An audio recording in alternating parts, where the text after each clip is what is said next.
Well, I'm Dean Harvey, and this is Don Wright. We're both advisors with CAFE, the Canadian Association for Equality, and it's my privilege to be able to ask you a few questions tonight, Don. All right. And it's my privilege because I feel I owe a lot to you for having been lucky enough to, in your early days, be one of the counselors who did their internship under you. And I was fortunate enough to learn a lot and take that with me when I moved into my career. Doing a lot of different things, but it has helped me. It has really, really helped me a lot. So you are the founder, education coordinator, and former executive director of the BC Society for Male Survivors of Sexual Abuse. That's right. I know that when that acronym comes out, it's quite long. Yeah. How did, maybe you could tell us kind of chronologically how the story started and where you were to get from back then to up to now. All right. Well, in 1989, I had been working with I don't know how I got into this, but I was working with a woman that was a survivor of sexual abuse. And I had done a TA with a woman at the university when I was doing my master's degree who worked at the Women's Sexual Assault Center. So I would consult with her as to my work with this woman. And she said, well, you seem to be always be doing the right thing. I had kind of an intuition, I guess. And so I had been teaching at Fraser Valley College. It was a sessional job, replacing someone on maternity leave. It was coming to an end. So she and the executive director of the Women's Center in Victoria approached me about heading up a program for male survivors under their umbrella.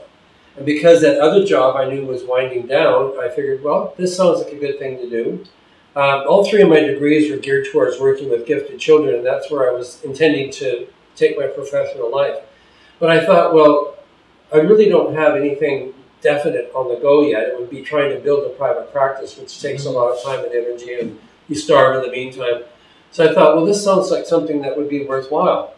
And my intention was to get it going, and once it was up and running, to hand it over to someone and go back to working with gifted children. Well, early on, we realized that it's better off to have a program specifically for men, not being some umbrella or some program under the umbrella of a women's program. Because men need to be validated. If there's an actual agency set up for male survivors of sexual abuse, it speaks to the fact that there's enough men out there with that experience that it warrants having a specific agency for them. Mm-hmm. And it's also a place that's clearly appropriate for them to reach out to. So that's what I did. I started the Victoria Male Survivors of Sexual Assault Society in 1989 in Victoria. And then, I'm not sure exactly why I was thinking this way, but I decided to start a program in Vancouver. So 6 months later, I started the Vancouver Society for Male Survivors of Sexual Abuse and started a commute back and forth between the two cities. I was already commuting over back and forth for another program, which was to cover a couple months. I'm not going to get into that. It's a whole other story. But I said to one of the therapists in this other program, would you be interested in helping me start up this program in Vancouver? She said, yeah, sure. So I said, I'm thinking about starting it next year. And she said, well, why not start it now? You're coming over here anyway. So I did, and then began a 13-year commute between the two cities, half a week in each city. I had an apartment in Vancouver, a house in Victoria. Half the time I didn't know where I was. I got up in the morning and looked out the window. You know. But it started out with me and an answering machine in the two locations. Mm-hmm. And then gradually, one by one, it grew. Early on, I started getting an intern. You were one of the first, maybe second or third, I can't remember now because it was so long ago. And then I gradually found one at a time therapists to come into the program. And then in 1997, we decided to amalgamate the two programs, just to cut down our administrative costs. Mm-hmm. And I was back and forth between the two cities anyway, so it kind of made sense. And so we changed the name to the BC Society for Male Survivors of Sexual Abuse to reflect more of a provincial profile. Mm-hmm. And yes, we've been challenged on the length of the title, but it's so important that we say what we do. Male survivors of sexual abuse. Yeah. clearly that's what we're all about. And legally, you have to have a place or some kind of name that indicates. It could be the Stephen Jones Society for Male Survivors or whatever. But because it's specific to BC, we chose BC. And you have to have society or association in the title. So BC Society for Male Survivors of Sexual Abuse. It's a long name, but it says exactly who we are, and it satisfies the legal requirements. So it's grown since then, and we got a contract from the Ministry of Public Safety and the Solicitor General. Now, they've gone through a number of name changes. This, right now, it's the Ministry of Public Safety and the Solicitor General, but it's been other names throughout the years. But early on, we got a contract with them to provide victim services. Now, in the early days, it was called an emotional support program, but they wanted to avoid any perception that it was a therapeutic program. So then they started calling it victim services. And what the victim services program does, it provides information about legal options. So if a client wants to report, what does that process look like? Who do you report to? You have to report to the jurisdiction in which the crime took place. And if it was elsewhere in the country, you go to the local police and they act as a liaison between the jurisdiction where the crime took place and the client. They might take the statement and then send it off to the jurisdiction that's responsible. So clients don't know how all that works. And so the victim services worker, let them know how those processes work, and they can also provide support while the clients are going through it. Mm-hmm. And there's other things. If it goes to court, it can either be a small claims court, civil suit, or a criminal trial. Small claims and civil are the same thing. It's all about money. You can't do both of those because if you want more money, just go for the civil suit and ask for more money. But you can do criminal and one of those other two. And there are pros and cons. Why would you do one before the other? And so they explain how that might work. So in other words, if clients have a full understanding about the legal processes and feel the support as they move through it, then it doesn't become daunting.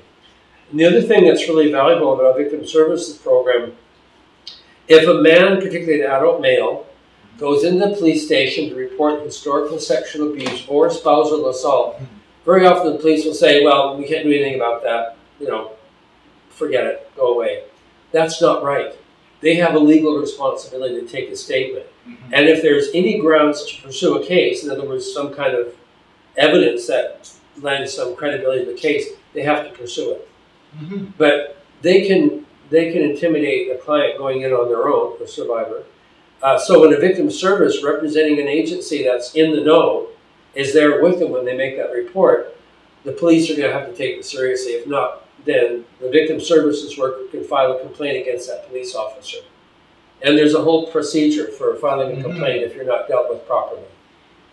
Was there, I'm just kind of going by my memory, but was there a program, criminal injuries compensation program? Yes. There are a number of compensation programs across the country. At that time, when you were an intern, it was the criminal injuries program. And in some time, I don't know when it was, maybe in the 80s or maybe a little bit later, I don't know then, they rescinded the Criminal Injuries Act and replaced it with the Crime Victim Assistance Act. Mm. And in the process of changing it over, they eliminated the award for pain and suffering. Now what they said is the reason for that was that it took so much longer to investigate and to make a decision, and so it could be a year to really decide what is this case worth in terms of coverage. First of all, do you qualify by way of the Act? Yeah. And what is your damage, what is your harm worth in terms of an award? Mm-hmm. So they said it just took way too long, so they removed the pain and suffering. Do you fit the Act as a victim? Yes, you get coverage. But, I'm not stupid. Part of the reason they did away with that pain and suffering was to save money. Mm-hmm.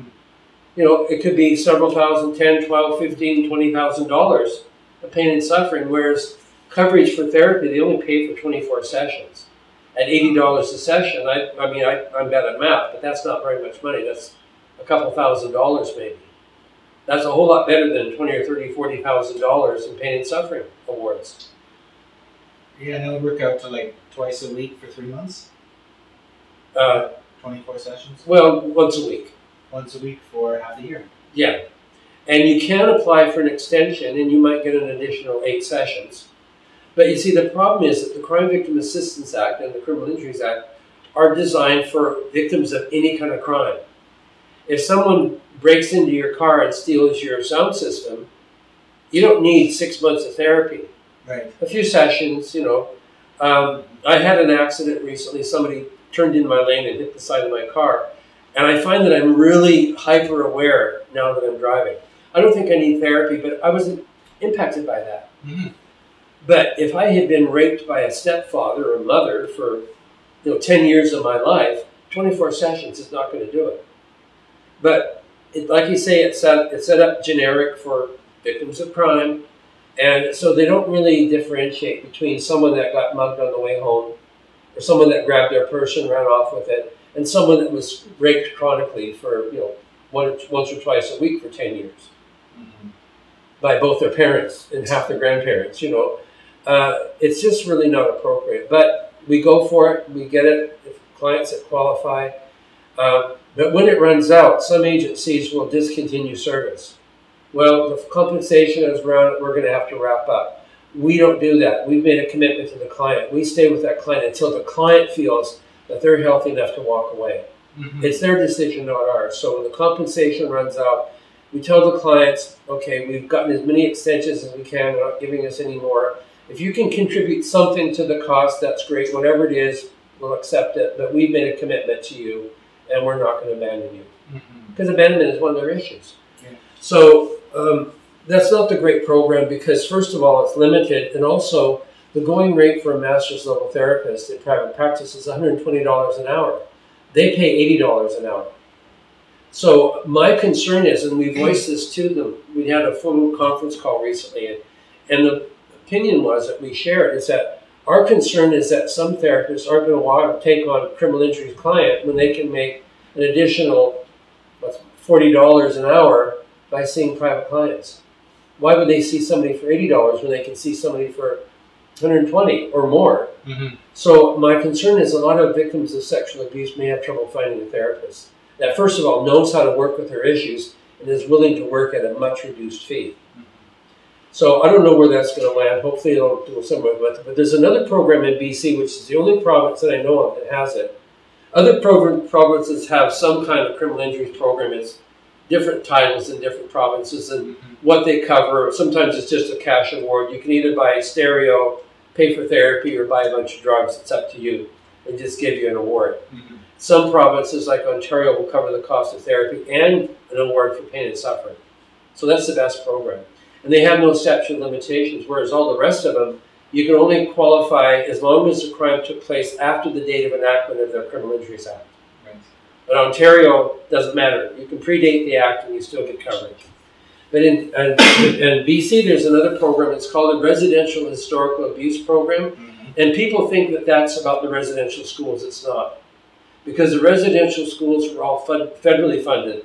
So the Residential Historical Abuse Program is for anybody under the age of 18 that was considered a ward of the BC government.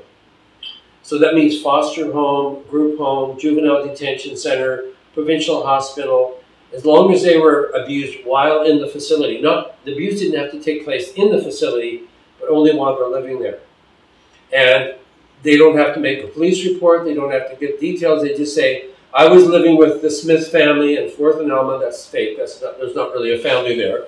And so they go into the record, say, yes, in fact, you were in care, great, you're covered.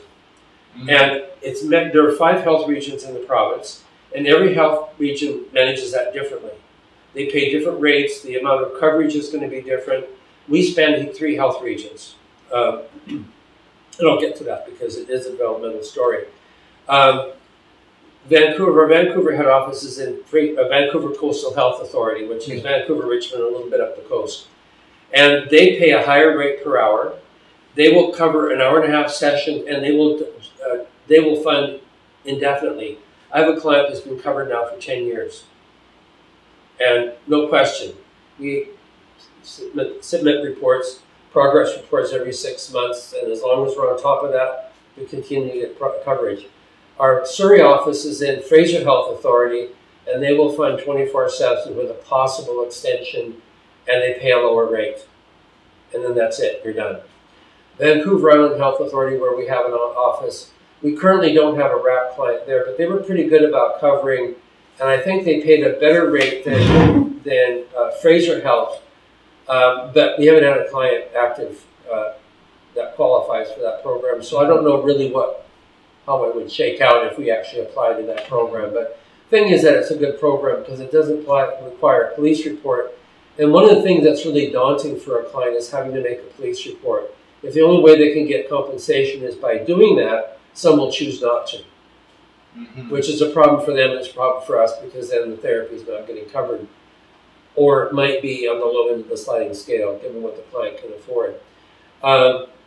We have in the past gotten limited coverage from the Department of Defense. We had a couple of clients that were abused in the military. Now, I don't know how long they would have covered because the client didn't persist for a long period of time. They get moved around and whatnot.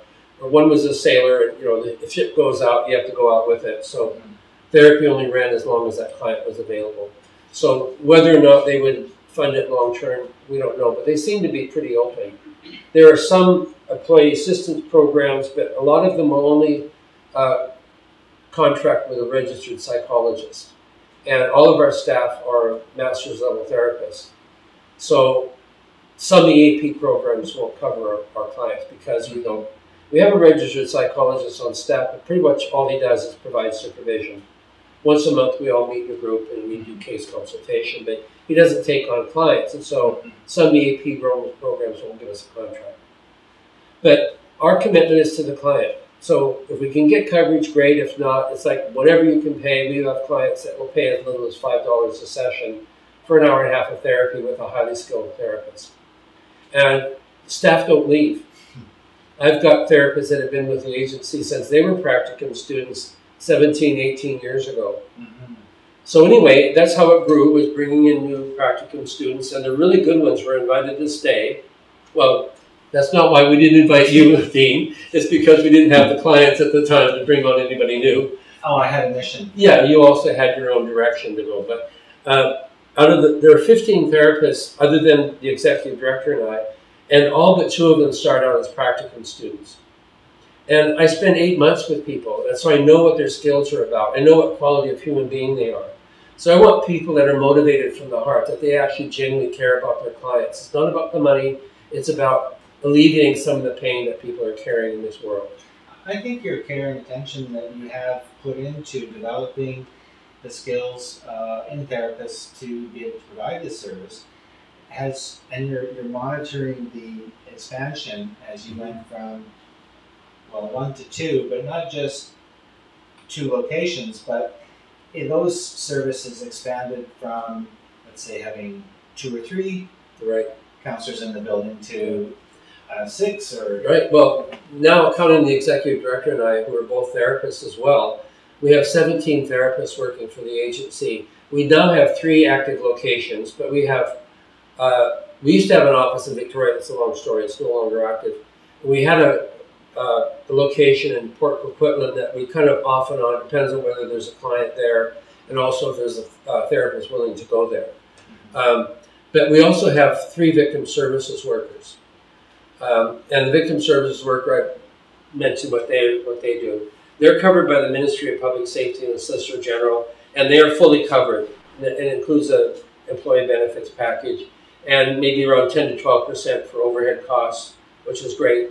And then a couple of years after we got the money from the ministry, Vancouver Coastal Health Authority stepped up with a subsidy for our clinical program in Vancouver only. They don't subsidize any of our satellite locations, but they do subsidize Vancouver, and they cover about 20 to 25% of our therapy costs for Vancouver.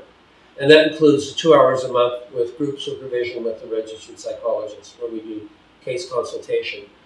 And that really helps, because without that subsidy, we'd be skating on very thin ice, probably falling through every now and then. And like you say, there are clients that qualify for compensation. We do occasional fundraising. We have some donors. I've got one woman that donates anywhere from $200 to $500 a month.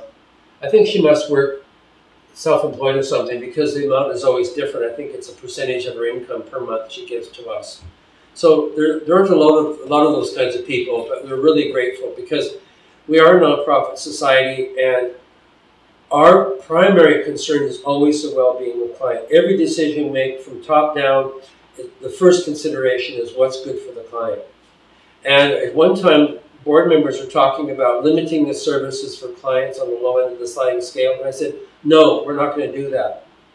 We're working with a disadvantaged population. We're not working with rich ladies that want to quit smoking. We're working with traumatized people. Some of them can't hold down a job because they are so traumatized that they can't focus. We're not going to limit the care. That's unethical.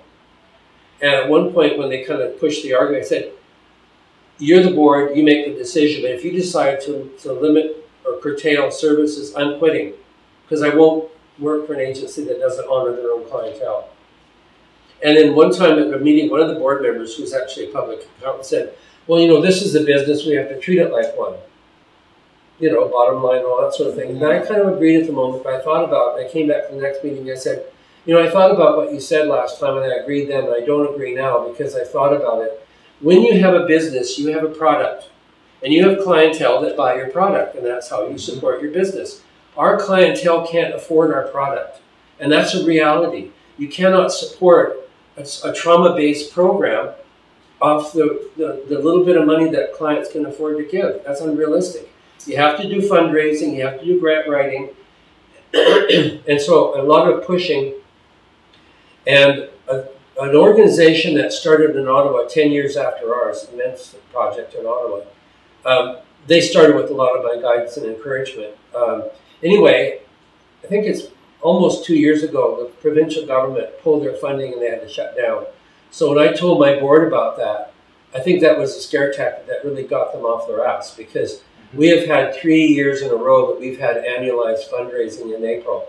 It's one of our board members is an entertainer. He's an actor, musician, singer, wonderful, talented guy. So he knows all the big people in town. So we have a music night once a year where he brings all of his colleagues, and they're jazz, blues, gospel singers, and there's a band that supports them. And it's an amazing night, and people come to support the agency, but they're blown away by the quality of entertainment. So the same people come back every year, and we're building the following. And it's still small. We're not making copious amounts of money, but it's worth the effort. And any fundraising is also considered awareness raising, because your general population doesn't understand that male survivors even exist. And even if they get that, they don't get the depth and scope of devastation that these men experience. So we've always had a survivor talking about his experience and his recovery. And the first time, they weren't members of the agency. They weren't clients of the agency. So since then, we've had a client of the agency talk about how we've helped him turn his life around. From being a gang enforcer to somebody who goes around to schools talking to kids about, you know, staying on a healthier track in life and not getting pulled into gang activity. Because, you know, what a dead end that is, and sometimes literally. So that's really helpful. And then one of the things that we do, we have 2 high-profile people in the community. The last time it was 2 actors that are starring in a couple locally filmed TV programs. And we auctioned off a dinner for 4, where your dinner partners are these 2 actors who are part of the package. And we got a restaurant that donated the dinner for 4, and people bid on it, and it goes for, I think it went for $600, that somebody want the privilege of dinner at this 5-star restaurant with 2 actors in the community that are pretty notorious. And the year before, there was a couple other actors that were auctioned off along with dinner. And then the year before that, it was 2 executive directors of local arts programs at Fringe Festival, and I don't know if it was Bar on the Beach or something else, but it was 2 executive directors of some major art programs in the city. So to sit with dinner, people like that, it's going to be fascinating dinner conversation for sure. And you've got this high quality restaurant that, you know, food is all, you know, it's all covered by the gift certificate. So that goes off really well. But we had a poker night, which was organized chaos. It cost us, we brought in $20,000, but it cost us $11,000 to put it on. You know, it was a learning curve. There were a lot of those expenses that didn't have to be expended, but, you know, we learn as we go. And then we applied for grants. Now, recently we got a grant for a pilot project to have a part-time victim services worker in our Surrey location. So we had somebody that was working part-time in Vancouver, but with that additional money, we're able to send him out to Surrey 2 days a week. So now he's full-time, 3 days in Vancouver, 2 days in Surrey. And I know that we can support that, we can prove that that's a viable program. Yeah. So even though it's a 6 months pilot, when that starts winding down, we're able to present statistics that show that it's needed. Mm-hmm. And so I'm hoping that that will be a renewed project for that full-time or that part-time victim services worker in Surrey. And then it may get increases every year as we can show an increasing demand. So the programs have grown from being an answering machine to the 3 victim services workers, the 17 therapists, the dedicated board of directors, and anywhere from 2 to 4 master's and doctoral students. And that's my job now, is to do all the educational things. I supervise all the master's and doctoral students, and I do all the distance education. I'm here now. I was in the Yukon last week for 5 days doing training up there. I've spoken across the country at conferences and done training seminars. I also do all the media interviews because it's public education. Mm-hmm. And that has taken a lot of load off the new executive director, because I used to do all of this and all the administrative stuff. Mm-hmm. So we split the job thinking that it's going to be easier for me. I'm still working 6 days a week. I'm just focusing more energy on the educational component. And I can really expand it if I want. I mean, I can really go after, broader training opportunities. We're also producing a video right now. And we've tried to get crowdfunding, but that didn't work very well. But it's going to be, if we want to do it right, it's an hour-long documentary on male survivors and the burden that they have to carry. We have a short 10-minute video that's sort of a pilot project to show what we're doing. And it's focusing on one 19-year-old kid who was abused by his father. And it's so beautifully made. And this kid is so articulate about his experience. Mm. And he wants to be a paramedic because he wants to help people that are suffering, mm-hmm. which is beautiful. Mm-hmm. And it's called The Cost of Silence. And there's a link to it, I think, on our website, which is www.bc-malesurvivors.com. So you can learn about the agency, learn about our video productions, learning about our fundraising activities. Mm-hmm. There's several articles that I wrote that are on the website, profiles of all the staff, and also a breakdown of all our programs. So our programs are, in addition to victim services, our biggest programs are a clinical program, and that's individual therapy and group therapy. Individual therapy sessions, instead of the traditional 55-minute hour session, we go for an hour and a half. Mm-hmm. Because men are used to being emotionally bottled up. So the hour and a half gives them time to let down their guard, focus on some particular issue, do some substantial work on it, and then what's really important is to tuck back that vulnerability so when they walk out of the office, that's not showing. Now, I don't think it feels comfortable for a woman to walk down the sidewalk after a therapy session, getting on a bus kind of teary-eyed, but she doesn't feel like she's failed as a woman. But for a man to be that overwhelmed by vulnerable feelings, feels like he's inadequate or he's failed as a male. So that longer session gives him time to distance himself from his vulnerability and be able to get back out into the world with that nice, calm exterior, I'm in charge of my life kind of facade. Inside, he's still kind of hurting. The facade of men don't cry. Yeah, exactly. How did you get the message out to the people who even knew you existed? And when you did get recognition, that would be the time to say, well, you got recognized, yeah. Right? And what kinds of recognition did you get? Well, it took a little doing for the world at large to realize that we even existed. Mm-hmm. So what I really learned early on is that media interviews are one of the best ways to spread the news. Mm-hmm. Now, we found that the newspaper advertisement, it's there one day and it's in the bottom of the birdcage and that's it. So it's a lot better to have an interview, because during the interview, whether it's TV, radio, whatever, I can speak to a lot of the misconceptions and questions that I know are out there in the public. Mm-hmm. So I inform the public, and I also, it's a way to reach out to survivors and say, I understand what you're going through. I get it. So when you come in, you're going to be met with, we're going to believe you, we're going to support you, we're not going to judge you. Mm-hmm. And that makes it a lot easier and safer for men to come forward. And it was interesting because about 2 years in, there was a big influx of clients. By the time the word spread, I think there was a critical mass of men looking for something. And when the word finally got out, we had a lot of men coming in. At one point, we were doing 9 groups a week. Now we do 2 or 3 a week because we've dealt with that critical mass, and now it's more of a sort of a steady trickle. There was a lot of pent-up demand. Yeah, exactly. And we used to do ongoing groups, but we realize now that a 12-week cycle is better because you can identify during this 12 weeks, I want to work on, fill in the blank. So you know halfway through how well how are you progressing towards that goal? Are you nearly there, or have you barely tapped the surface? What are you doing? Now, clients can do as many cycles as they want, and often they will do several in a row. Or they might skip a cycle and come back and do another one. So it's up to the clients to decide when they want to be in the program. We don't set limits on how long people are in the program. I've had a couple of clients that I've started seeing in 1992. One of them I don't see on a regular basis. He calls up out of the blue. We have a couple of sessions. He disappears for another several months, and he calls me up again. One of them, I've been recently dealing with him over the phone once a week. We don't do a lot of over-the-phone therapy, but I knew this guy face-to-face when he lived in Vancouver. Now he lives in Nanaimo, so we have that connection, and we can effectively do therapy over the phone. And he's going through some things, a lot of health issues that are stirring up things for him. Some of it's a product of years of drug abuse that have done damage to his body. He's clean and sober now, but the damage has been done, and that's raising issues. His sons, who are like 18 and 20, are kind of alienated thanks to the mother, and that's hurtful. So there are others aside from the abuse, which still comes up, but he's a whole person.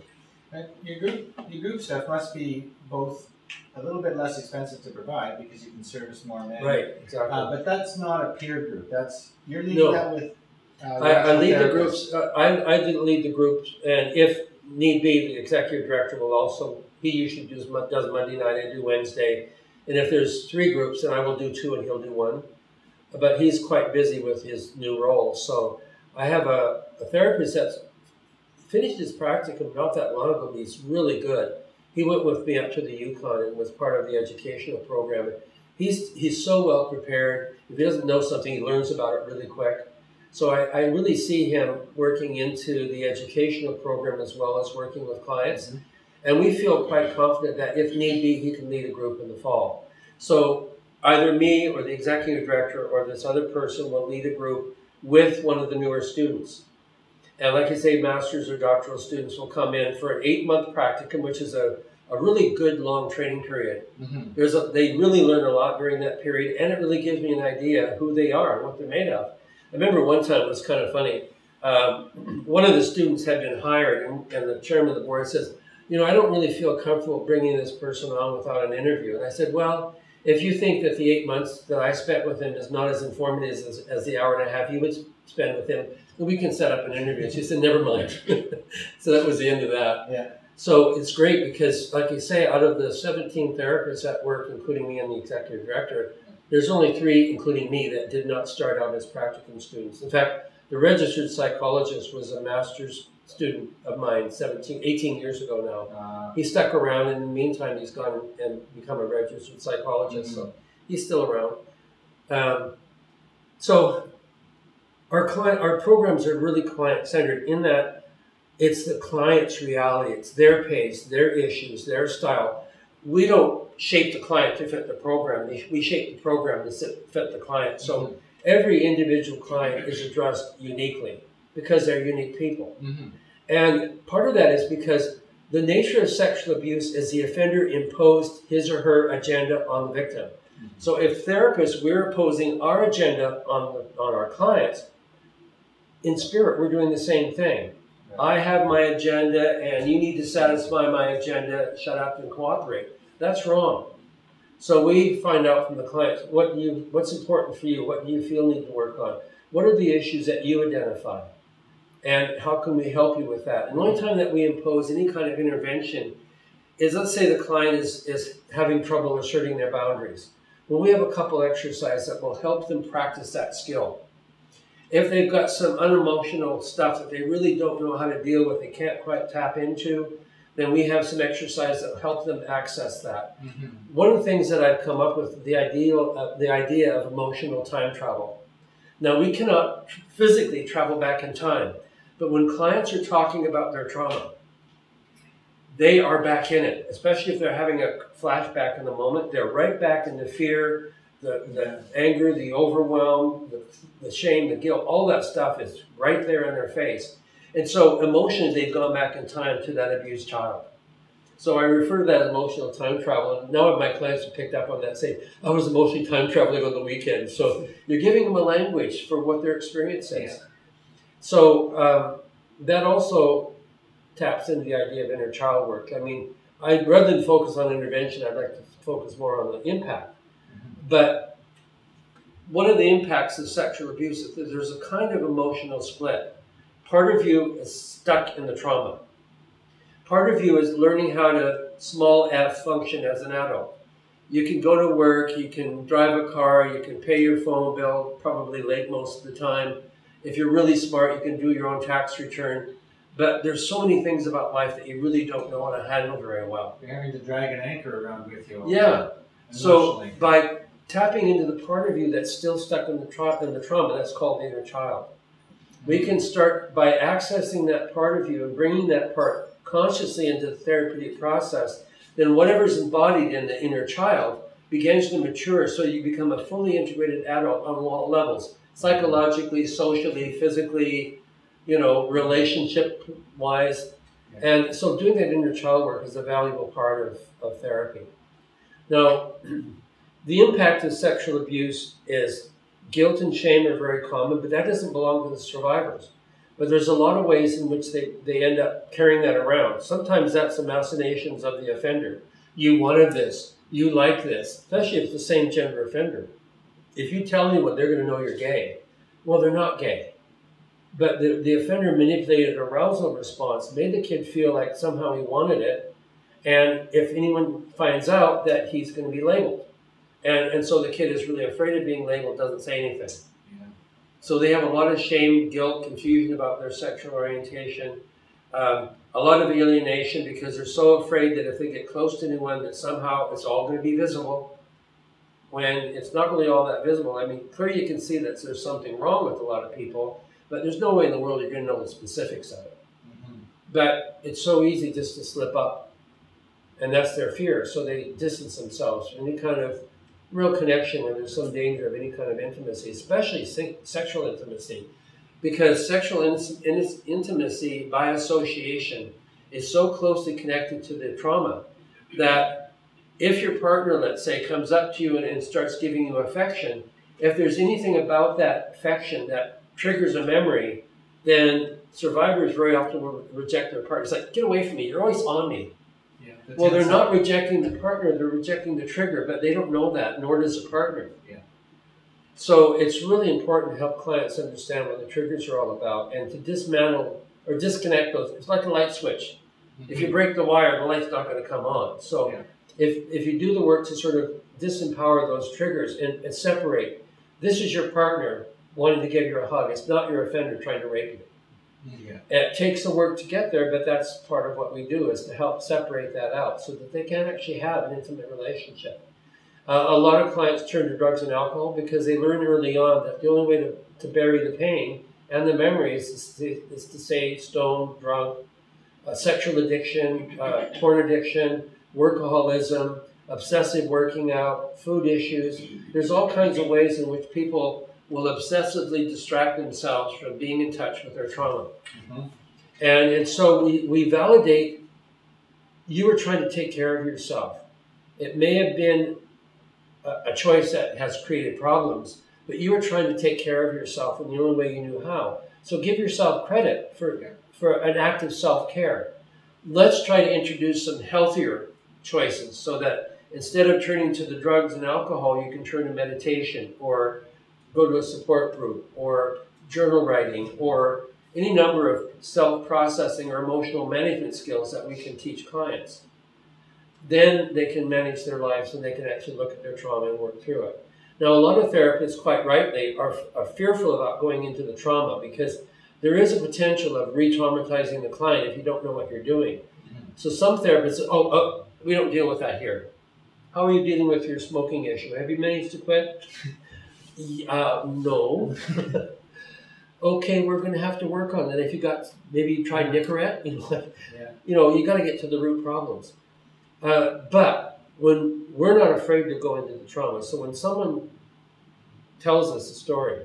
Now, one time, I think this is a really good example. In group one night, the man was kind of in the middle of a memory, and he said, I'm just flooded with this memory right now. I said, okay, talk to me. Tell me what's going on. Close your eyes and describe what's going on. He said, okay.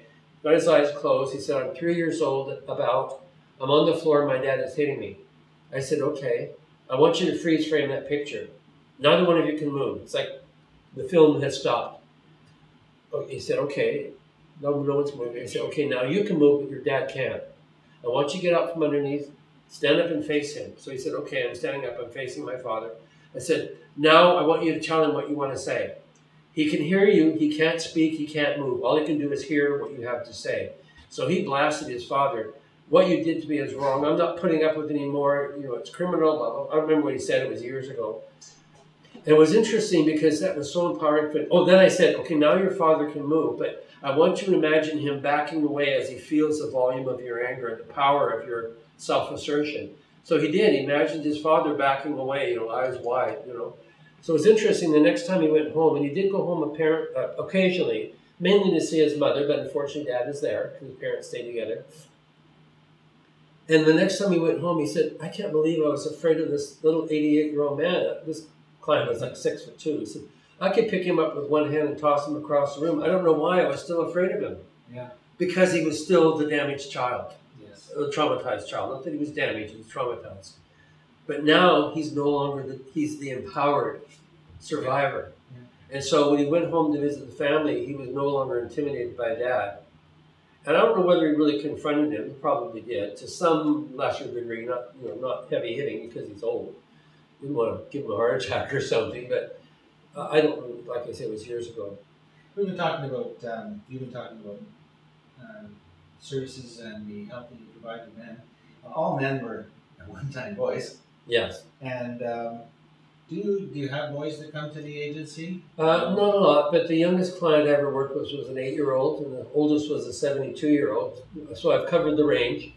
There are programs in Vancouver for children. So we don't see a lot of kids because there are programs for them.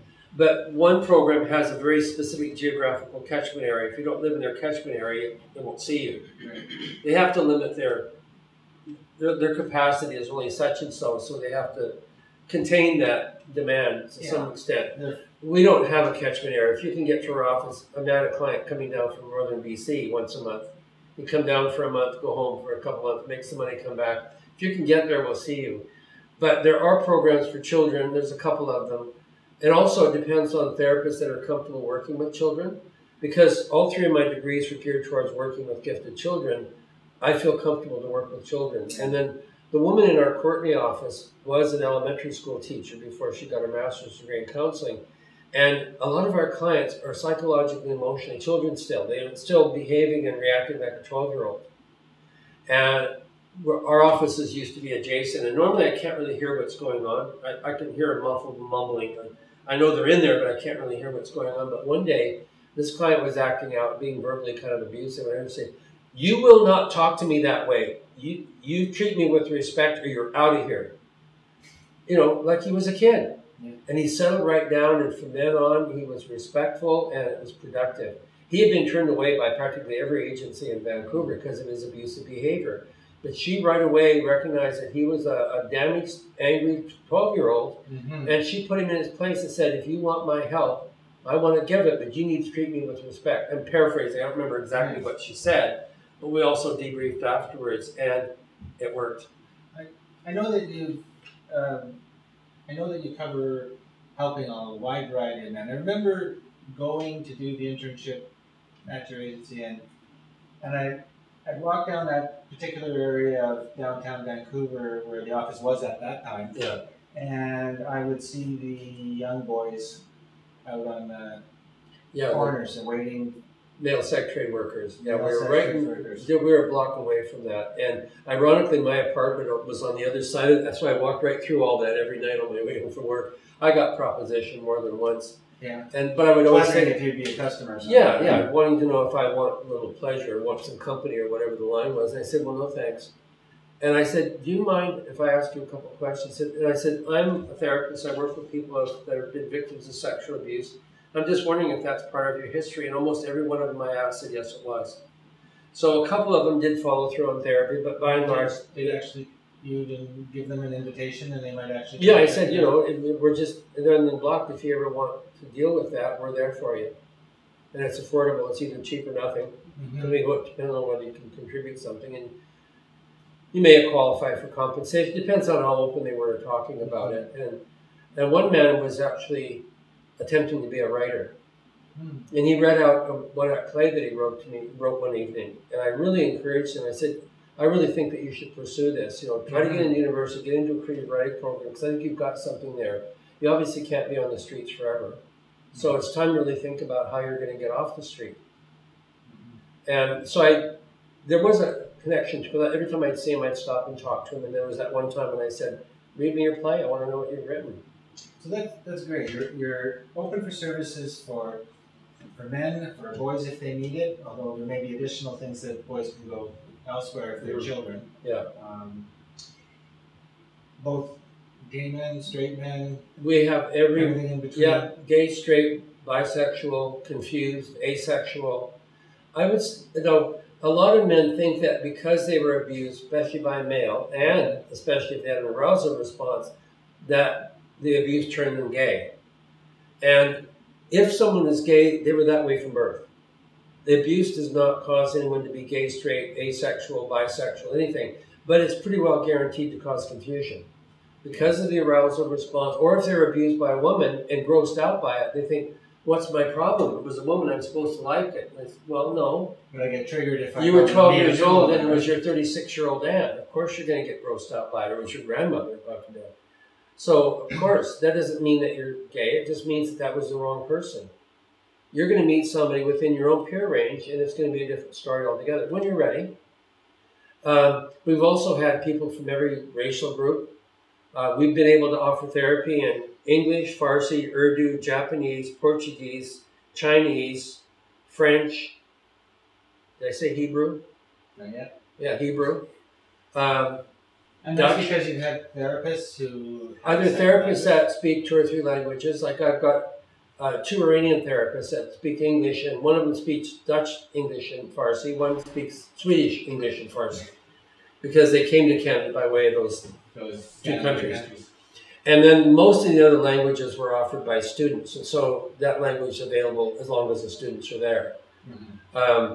So right now it's Farsi in English primarily, and then the potential for Swedish or Dutch because they're permanent members of the staff. But, anyone in Vancouver is going to be speaking English pretty well. Even brand new immigrants have some kind of English. So we've never had anyone that needed a Farsi therapist. But interesting, the Farsi therapist wrote an article for the Farsi newspaper. It came out Friday, a man read it on Sunday and called us up on Monday. He said, I had no idea that there was a program I could go to. Now, his English was good enough that he worked with an English-speaking therapist, but had he not read that Farsi article, he never would have shown up. I did an interview on a Chinese radio station one time, and there was a translator. I could hear my voice. When I listened to the radio program, I could hear him speaking. I could hear my voice in the background. My concern about that, I was afraid that people might call us up thinking that we offer services in Chinese, and at that time we didn't. But I think they explained that. But if people hearing that program didn't speak English, it was kind of useless for them. Well, it certainly would have helped with awareness. Yeah, it would have helped for awareness. And I try to address the issues like the arousal responses. It doesn't mean that you're attracted. It doesn't mean that you're gay. It doesn't mean that you want it to happen. It only means that you're biologically functional. And the analogy I use, if I touch you with a lit cigarette, it's going to burn. It doesn't matter whether you want it to or not. It's going to burn. So when someone's fondling your genitals, you're going to have a response, a arousal response. Not because you're interested, not because you're attracted, but because you're biologically functional. The nerve endings send the signal to the brain, the response comes back, and there you are aroused. And it's really confusing, but if people understand where that's coming from, it's less confusing. And they don't have to worry about their sexual orientation based on that. Now, they may be confused because we're not in a very in spite of all the gains, we're not really in a fully diversified society. Yeah. The idea, white, heterosexual, married is the top of the pyramid. And the further you get from that, the less acceptable you are. Mm-hmm. Now, in spite of gay marriages and gay adoption, there's still a lot of skepticism and hostility towards the gay lesbian community. Mm-hmm. And if you're bisexual, nobody trusts you. Your gay partners think that you're going to run back to the closet, and your straight partners think that you're going to be sneaking around behind their back, hanging out in parks at night. Mm-hmm. Well, none of that may be true, but there is that. You really have to find another bisexual if that's your orientation. That's right. So it can be really confusing. And because clients come in confused, I say to them, let's not worry about the labels. Let's just try to work on what are your response patterns and how much of your response patterns are dictated by the trauma and how much of it is really who you are. Yeah. Let's get the trauma out of the way. Let's get the trauma resolved. And so that your reactions are no longer abreactive behavior in response to the trauma. When that's out of the way, what's left? What's left is going to be your natural response to your environment, psychological, emotional, social, whatever. Then you can start adhering to some kind of a label that feels like a more comfortable fit. What other myths or misconceptions or assumptions do people make about manhood and boys who have been there are two. One of them that only perpetrators are always male. That's not true. Probably close to 50% of the perpetrators identified in our population are women. And when I mention that, jaws drop, because people don't talk about that. Now, the reason I think that where that comes from, and it's not anyone's evil intention, it's just the way things are. The women's movement focused on women who are victims of domestic or sexual violence. Mm-hmm. And the predominant person identified by that population are male. Now, I asked a women's program one time, because they only have women staff, if a woman was abused by a woman and doesn't feel comfortable with a female therapist, what then? The response was, she can go elsewhere. So a woman that was abused by a man does not have the same access to services. No, a woman that was abused by a woman doesn't have the same access to service that a woman abused by a man will have. So you got all these women abused by men that go to these women's program, and there's all your numbers. And until I started my program, the only male survivors we knew about were the probably maybe 10% that became offenders and ended up in the judicial system. So the belief was that male survivors all become perpetrators and female survivors end up being victims their entire life until they get some appropriate therapy. Well, none of those things are universally true. Right. Not all women are abused for the rest of their lives. Not all male victims become perpetrators. It's probably less than 10% of survivors across the board. Or probably equal to the general population. Like, if there's a certain number of people in the population that are abusive, truly abusive, criminally, then, well, that would apply to men that have been sexually abused too. Yeah, I mean, we don't know because there hasn't really done extensive research, but I'm kind of guessing that 10% is a stats that I feel comfortable with. 10% of survivors. So many of our clients are not perpetrators. So many of our clients say, when I think about what was done to me, there's no way in hell I can do that to another child. That's right. I don't know how anyone can do that. How can someone treat a child in such a horrible way? It's just not within me. Yeah. Now, I've had a few clients that were afraid that they were abused too, and they didn't want to have children because they're afraid they'd abuse them. So I asked them, have you ever had sex with a child? No. Have you had fantasy about it? Well, no. Well, what are you worried about? But isn't it true that? And I'll say, no, it's not true. Yeah. Maybe 10%, if that. But if you're not having fantasies, if you're not thinking about it, if you're not acting on it, what are you worried about? It's a misperception that is doing a lot of harm. It's keeping a lot of people hidden where they really need the help. Yeah. Another misconception about being a perpetrator, about being gay, about women don't offend. Men feel like they have been robbed of their masculinity by virtue of the fact that they've been traumatized. Because the socialized gender norms say that men are supposed to be tough, in control. After about age 11 or 12, we don't cry, we just puff it out, Step on a nail, it goes through your foot, you pull it out, keep on working. Yeah.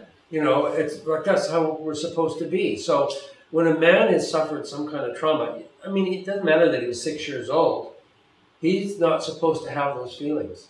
He's not supposed to admit to that vulnerability or those emotions that are still churning around deep inside where he's trying to keep them hidden. So many men feel like I'm not a real man because I've been victimized.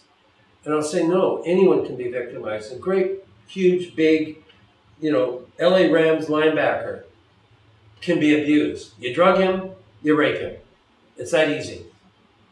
So it doesn't matter. And you're talking about you were abused as a kid. How could you possibly prevent that adult from doing what they wanted to do?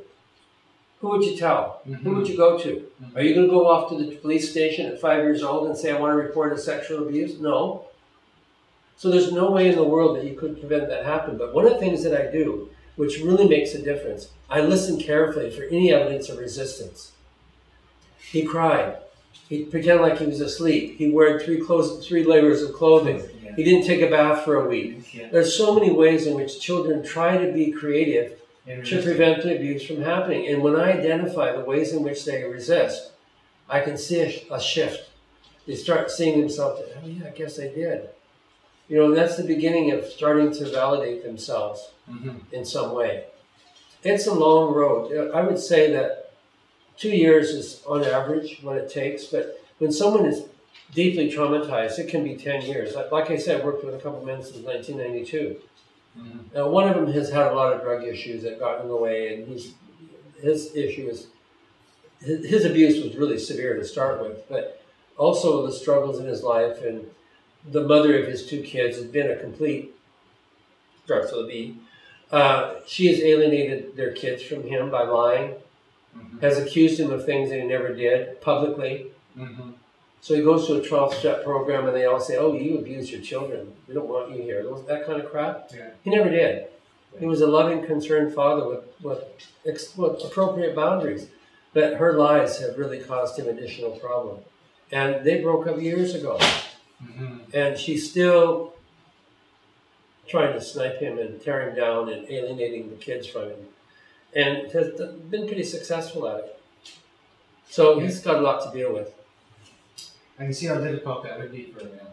Yeah. So Don, this has been a long 25 years I've known you, 30 years you've been, almost 30 years you've been doing this since the founding. That means that you have probably provided counseling to I don't know how many men, and your agencies have probably provided. Well, do you have any idea on the numbers? Personally, I've worked with at least 900 male survivors, either in group or individually. And the agency has worked with probably over 12,000. And, you know, that's just a fraction of the number of male survivors that are out there. I estimate that 25% of the population have been victims of sexual abuse. So if you look at, if the population of Vancouver, say 1 million, 500,000 of those people are men.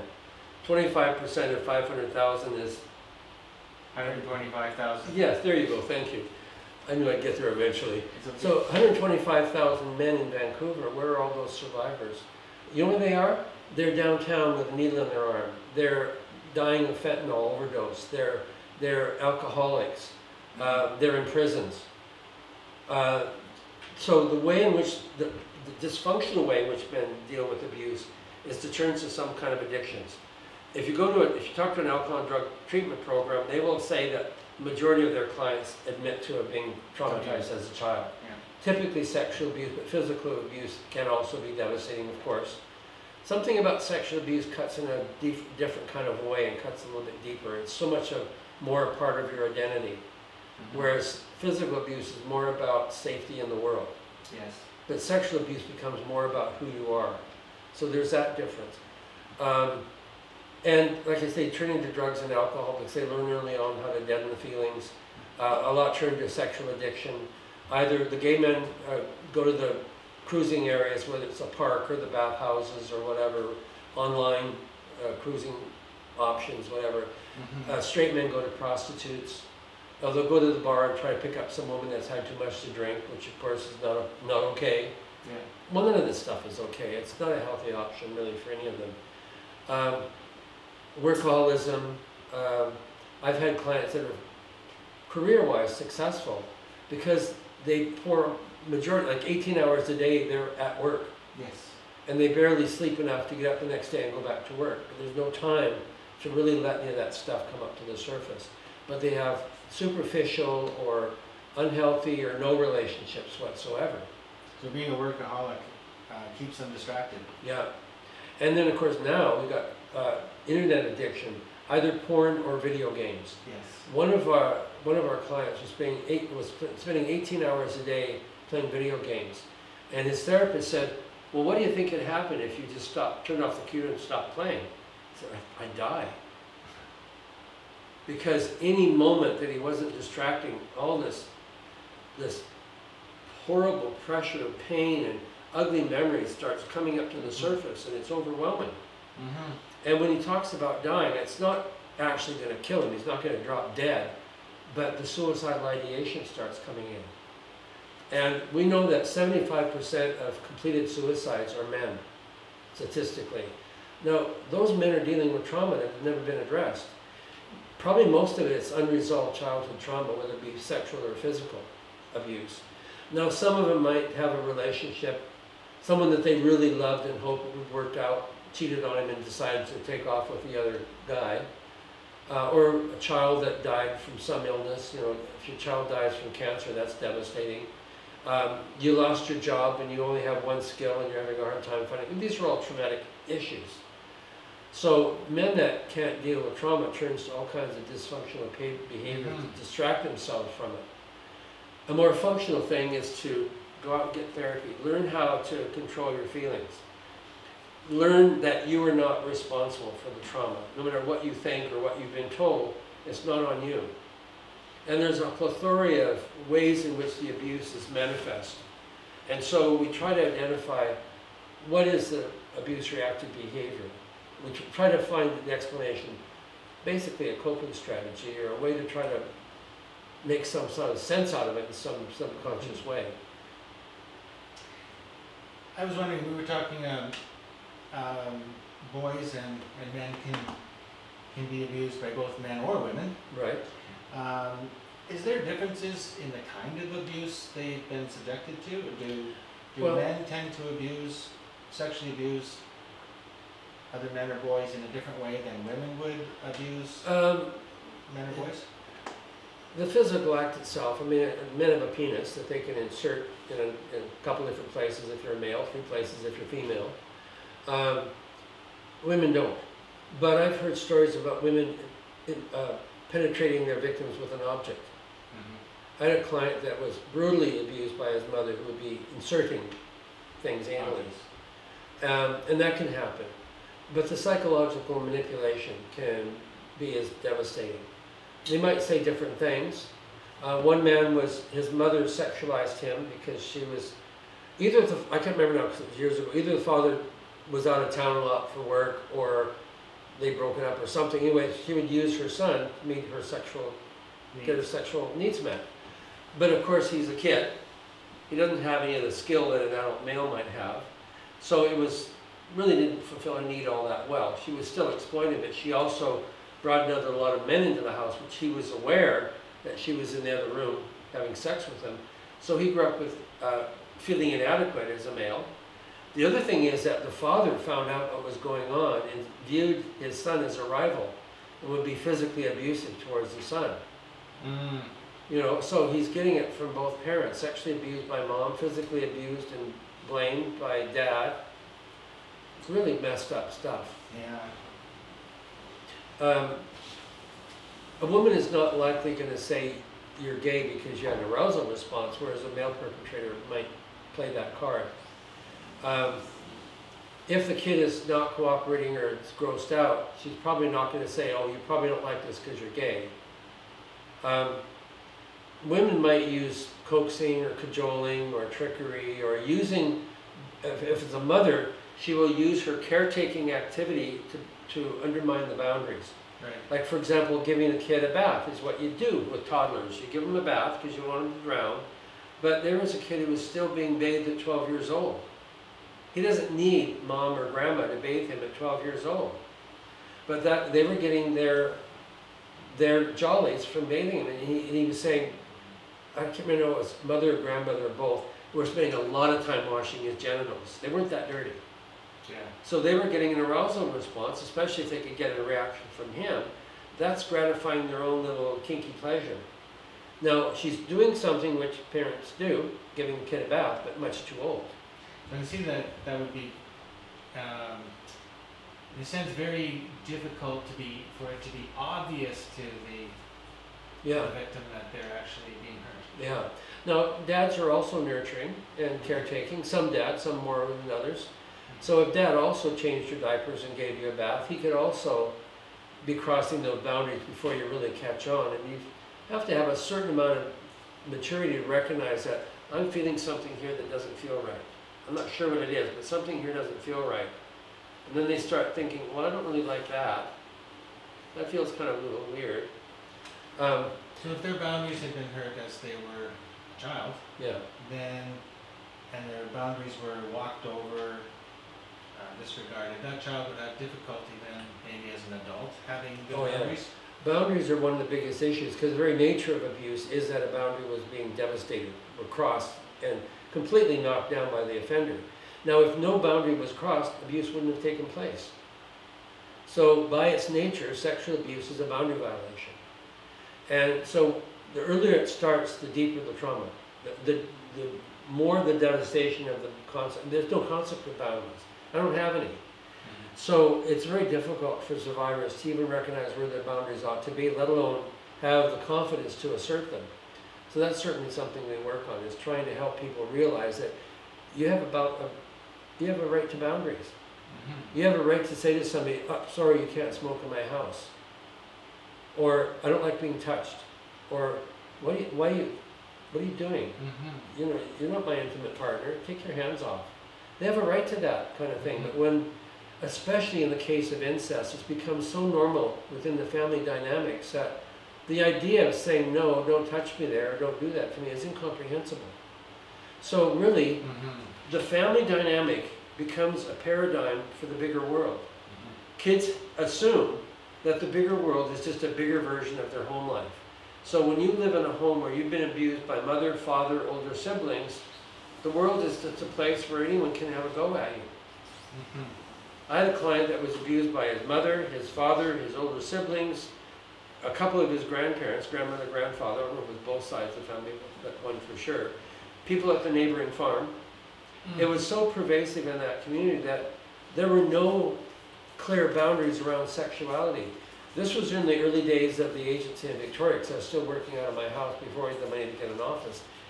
And one day I ran out of furnace oil, so my house was cold. And so most of the house was closed off except the living room, which was used for group, the bathroom, of course, which was for clients and me when I'm home alone, and then the back bedroom, which had been converted to an office. The rest of the house was all closed off. So I said, we're not going to work in the office tonight because I've run out of oil, it's really cold. So we're going to work in the living room because the sun has warmed up the room. So we went in and sat down and he said, you know, I know it wasn't going to happen, but the first thought that entered my head when you said we were going to a different room is that we were going to have sex now. Like I knew that wasn't going to happen, but that's just where my mind goes. Yeah. Because he had no boundaries. And he would travel once in a while related to business, and he would always use those as opportunities to hook up. He was married, had a wife, but when he was out on these business trips, he would hook up, well, obviously with guys mostly. He just had no boundaries. But of course, part of the process is helping him learn where the boundaries are and how to articulate them, to identify them first of all, and then have the confidence to say, here's a boundary, you can't cross it. So I think there's a way in which I work with him, it's kind of elaborate, won't get into it, but for so many clients, addressing the idea of boundaries and identity and trust, those three concepts fit quite nicely together. For so many, they said, that has been the most valuable thing I've gotten out of this process. Like I said, you know, abuse is a boundary violation. So if you can replace the boundaries that were completely devastated by the trauma, you really feel the difference. You feel like you've got greater ownership of your life and of your person, where you didn't before. People, actually, survivors don't think they have a right to articulate a boundary.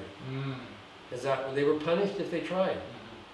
You don't tell me what I can and cannot do. You shut up and put up, was the message they would get. These events are really, by events I mean the abuse, are really powerful on many people.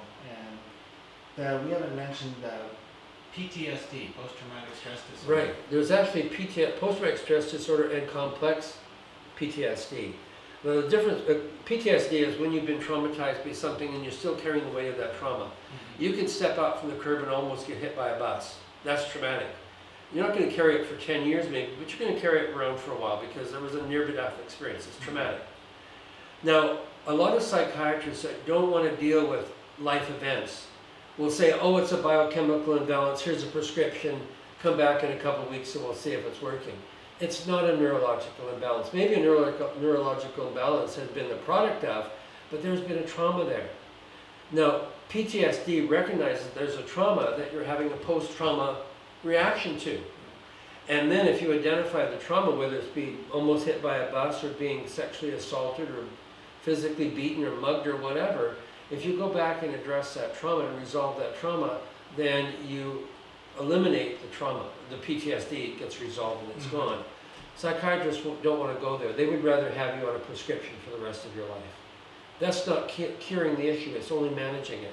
It's hiding the symptoms. It's burying the trauma deep enough that you don't have to stare at it in the face every day. But the only way you can resolve it is looking at it and working through it. Complex PTSD, the difference is usually an earlier age of onset and or a longer duration. Let's say that you grew up in a healthy household and at 14 years old your coach abuses you. Now you've had 14 years of healthy boundaries, of being loved and respected by healthy nurturing parents. So you already have a healthy paradigm. And then when this coach abuses you, that doesn't fit somehow. It's still traumatic, but it doesn't become your predominant paradigm. That nurturing paradigm is your problem. But when you're a victim of incest starting in infancy, and it went on from the time you were earliest you can remember, like maybe 2 years old, as far back as your memory goes, probably preceded that, and here you are 17 years old, finally trying to find a way to leave home, and the abuse is still going on. That's a long period of time to be traumatized, but also it's the duration, but also the fact that your first initial paradigm was one of abuse. I am no good unless I'm being used to fulfill somebody else's needs. So it takes so much more time because there is no sense of self. It's been so devastated by the trauma that you have to remove the trauma at the same time, try to build some sense of self in the client. So you're doing two things. You're removing the trauma and trying to replace it with something. And that's difficult work because the idea of being free of the trauma is incomprehensible. And a sense of self is incomprehensible. So I can't use a lot of technical terms. I remember a client, he was kind of regressed to maybe 10, 11 years old or something. Can't really identify the age, maybe somewhere around then. And I was using some of the language I usually use. I try to avoid psychobabble, but there are words that we use in this business. And he said, well, what does that mean? I don't know what that word means. So I think I used infinite. And I said, okay, you go to the beach, you take a little pinch of sand, you put it in your hand. It's not going to take you a while, but you can actually count the grains of sand. It might take you 30 minutes to count that little pinch of grains of sand. Now look at all the sand on the beach. And then there are beaches all over the world. If you think about counting every grain of sand on the planet, even that isn't infinite, but it's a closer approximation than this little pinch of sand in the middle of your hand. He could get that because it was concrete. It was an example he could actually connect with. There was a couple other things where I just really gave him very concrete examples of the concept I was trying to convey. He was able to get it.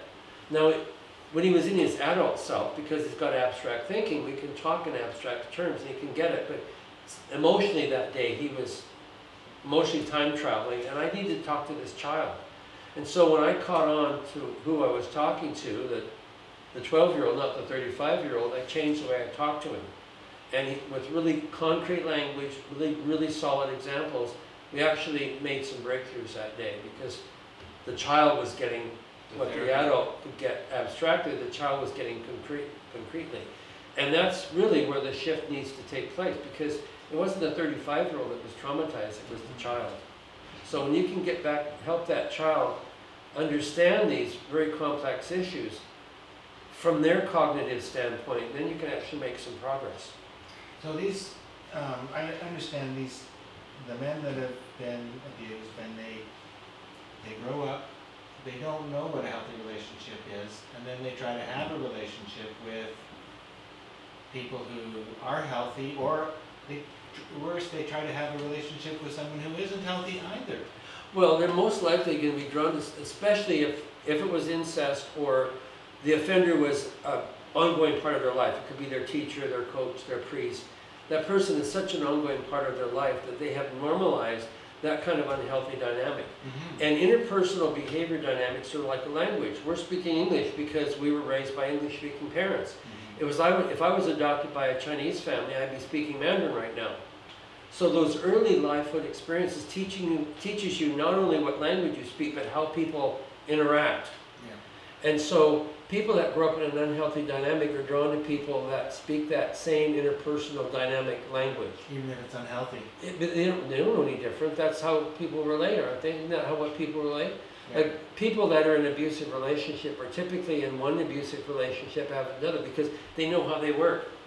They don't know how to relate to someone that treats them respectfully, because it's like you and I rehearse a one-act scene in a play. If I start feeding you lines that aren't in the play, you're not going to know how to respond. I'm going to get confused. You won't know what to do because I've gone outside the script. Yeah. Likewise, when you grow up with an unhealthy dynamic, that's a script. And so you're drawn to people that know that particular one-act play. Yeah. And it is kind of a one-act or a one-note play. Yeah. And this is why I think that it's important that programs have a mixed gender staff. We have male and female victim services workers, we have male and female therapists, we've got gay, straight, bisexual staff. We've got it covered. And we have a racial mix as much as we can. And we depending on who shows up. Yeah, who shows up and enters into the department. Yeah. But where was it going? Oh, I think we were, actually I was thinking it was kind of a segue, because I know that and more recently, especially since our involvement with Cafe, programs have expanded. You're talking about relationships and how they can be very unhealthy. Mm-hmm. And there's lots of reasons why people would get into unhealthy relationships. But recently, your program has expanded? Yeah, I would say about 5 or 6 years, it's all kind of a blur now, but about 5 or 6 years ago, the Ministry of Public Safety and Solicitor General, which funds our victim services program and court support and all that stuff, extended our contract to include men or victims of domestic violence because there's no place else for them to go. And then the health board, when they found out that we were also working with male survivors, they also expanded that contract to include men or victims of domestic violence. But neither contract expansion included new funding. So we're working with the same clientele, with a broader range of clients, with the same funding we had before. All the more reason to do fundraising. We're trying to raise enough money to buy a house so that we can have a crisis shelter for men leaving an abusive relationship, or clients that are high risk for suicide. Now, high risk for suicide is pretty common working with a traumatized population. And if the emergency ward is the only option, that's not a good option. I had a client that was virtually homeless. They found him, the police took him down off of a bridge. He was about ready to jump. They took him to the emergency ward. They kept him overnight for observation. They released him knowing he's suicidal. He was suicidal and homeless. So we had a patron that I kind of hit up to cover the cost of a hotel room so that we could put this guy somewhere. But the guy just left the hotel, left all his stuff there and took off and went out to Golden Ears Park. This was in late fall, early winter, dressed really skimpily, thinking they would just die of exposure. Well, the police found him there, brought him back, took him to the hospital, and I said, no, this is not going to go. So I called around, I got him into a residential addictions treatment program, because he had drug addiction issues as well.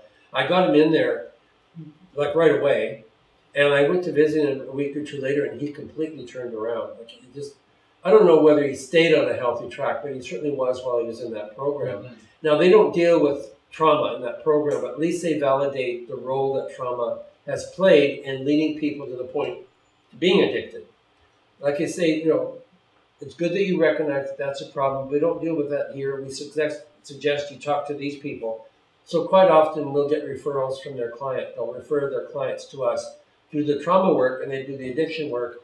And working cooperatively results in a much more positive outcome and less likelihood of recidivism. That's a good reason to have partnerships. Yeah. Are there other partnerships that you have? Well, none. We don't have any legal or monetary partnerships, but certainly a lot of cooperative relationships. There's a couple drug and alcohol programs that will refer to us. I've worked with a lot of First Nations communities. I just came back from working with a First Nations community in the Yukon. They really want to stay connected to us. One of my therapists and I went up to do this 5-day training seminar, and they would really love for one of us to move up there and join the community, because the beautiful thing about that, if we were willing, would be that we don't have any kinship ties to the community, because a therapist in that community might be working with a client that was abused by their uncle. So is your loyalty to your uncle who's a perpetrator of this victim, or are you going to ally yourself with the victim against your uncle? It's really complex. Having worked in the Northwest Territories of Nunavut myself, I totally identify with that you're the outsider, and all of a sudden everybody comes to you to want to tell their secrets because they know that you don't know the other people, and or there's a good chance that a year or 2 years or 3 years you'll move on anyways and take the story with you. You've probably heard of the Moccasin Telegraph. Yeah. Yeah.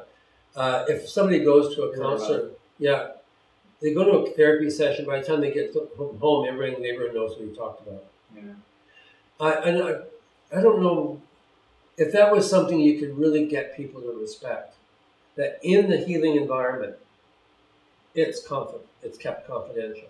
People would open up and they would take the risk, but it's so fearful to go to a therapist and know that whatever you say is going to get out to everybody, especially if you're disclosing that Mr. X or Mrs. X was your offender. Then, so-and-so has been accused of abuse, and then that would definitely be an additional problem if somebody was from either a small community, like in the rural areas, a small band where everybody's quite connected, or possibly if they came from a small religious group or church or something, then they would have to be very careful. In the city, it would be a little easier to pull myself out of the life I usually am living day to day, go down secretly by bus or car to have an appointment with you, and then I can go back and return to our front door is not well marked. It just has the initials on the door, which nobody knows what that means except our clients. Oh, BCSMSSA, okay, this is the right place. But people walking by, what is that?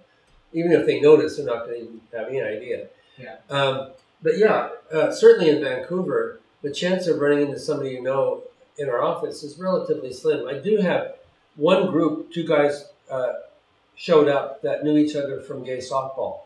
Neither one of them knew that the other person was a survivor, but they respected the confidentiality, they respected the process, and it didn't become an issue. Whereas in a small community, much more difficult. You can't go anywhere. You can't put a group together without having connections. Like, you're all victims, but you abused my sister or my younger brother. I mean, there's all these painful dynamics. It's very difficult.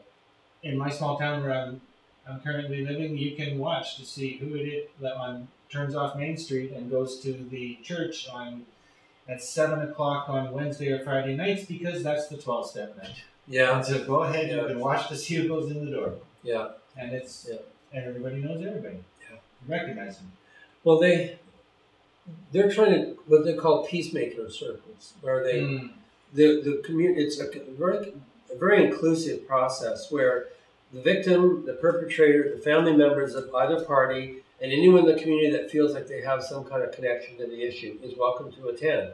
Now, they will have smaller circles to prepare people for joining the bigger circle. Like, they'll work with the offender so that the offender is prepared to own responsibility to listen and hear what the survivor has to say and not argue back or justify or rationalize, but just take it in. And the victim needs to be prepared to be confident enough to assert themselves and say, You did this to me, it harmed me, and I'm not happy about it. You know, you're not allowed to be abusive. You can't say, you fucking asshole, you abused me, but you abused me, and it's caused me a lot of issues throughout my life, and I'm still suffering.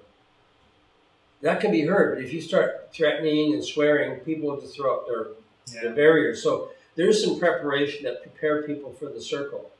And if people can be safe to be present, to speak their truth, whatever it is, even if the offender says, yes, I know I hurt you, and I know what that's like because I was abused too. I know that's not excusing what I did, but I do understand what you're talking about when you talk about how it harmed you. I get that. Well, that's okay. And what they do, instead of sending offenders through the court system, they come up with other kinds of reparative process, whether it's covering the cost of therapy for your victims, or I don't know, helping them build their house, or I don't really know what kind of things they come up with. That question I wished I'd asked when I was up there, but they come up with something that will lead towards healing the community, healing both parties, the victim, the offender, the family members, so that everyone can really reconnect, having that stuff out of the way. Yeah. And the whole community is affected, especially in a small community. So what I was talking about when I was up there is that if you think of sexual abuse as a virus that's infecting the community, you're not a bad person because you've got the flu virus. I might have caught it from you because you didn't realize you had it and you sneezed and I caught it. You know, you're not a horrible person because you have the flu. You didn't know that you're passing it on to me. I didn't know that, you know, that you had it. So neither one of us are at fault. It's this virus that's floating around and we all kind of get it if we're not careful. So I really try to externalize the crime from the person. You're not a bad person, but you've done things that are unacceptable. Let's figure out how you got there. And let's dismantle a mechanism that put you in that place.